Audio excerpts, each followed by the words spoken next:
ప్రధాని మాట్లాడుతుంటే మైక్ మూగపోయిందని సభ జరుపుకోవడం చేతగాని వాళ్ళు వైఎస్ జగన్ ని ఎలా ఎదుర్కొంటారని మాజీ మంత్రి పేర్ని నాని ప్రశ్నించారు. మోదీ ఉగ్రవాది లాంటి వారు అన్న చంద్రబాబుకి 5 ఏళ్లు తిరిగేసరికి విశ్వగురువులా ఎలా కనిపించారని ఎద్దేవా చేశారు.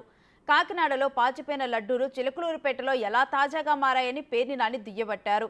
రాష్ట్ర ప్రజలు ఎందుకు ఓటేయాలో కూటమి నేతలు చెప్పలేదని నాని ఫైర్ అయ్యారు. ఎన్టీఆర్కి వెన్నుపోటు పొడిచి ఆయన చావుకు కారణమైన వ్యక్తి చంద్రబాబుని, ఎన్టీఆర్ చావుకు కారణమైన వ్యక్తిని పక్కన పెట్టుకొని ఆయన్ను గౌరవిస్తామంటే ప్రజలు ఎలా నమ్ముతారని మాజీ మంత్రి విమర్శలు గుప్పించారు.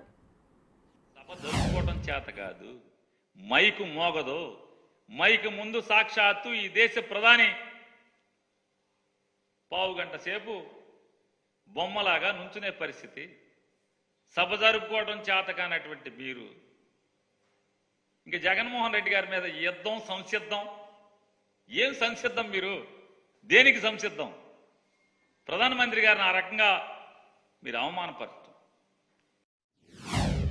భారతదేశానికి ఒక దుర్మార్గమైనటువంటి పరిపాలకుడు, ఒక నియంత, భారతదేశానికి ఒక టెర్రరిస్ట్ లాంటి నరేంద్ర మోడీ అన్నటువంటి నరేంద్ర మోడీ ఇవాళ చంద్రబాబు నాయుడు గారికి 5 ఏళ్లు తిరిగేప్పటికీ ఎలా భారతదేశాన్ని ఉద్ధరించే నాయకుడిగా మోడీ మారాడో, ఆంధ్ర రాష్ట్ర ప్రజలు మోడీ గారి నాయకత్వానికి ఎందుకు ఓటేయాలో, వారు ముగ్గురు కలిసినటువంటి అవకాశవాద కూటమికి ఎందుకు ఓటేయాలో, వారికి ఓటేస్తే ఈ రాష్ట్రానికి వచ్చేటువంటి మేళ్ళేంటి,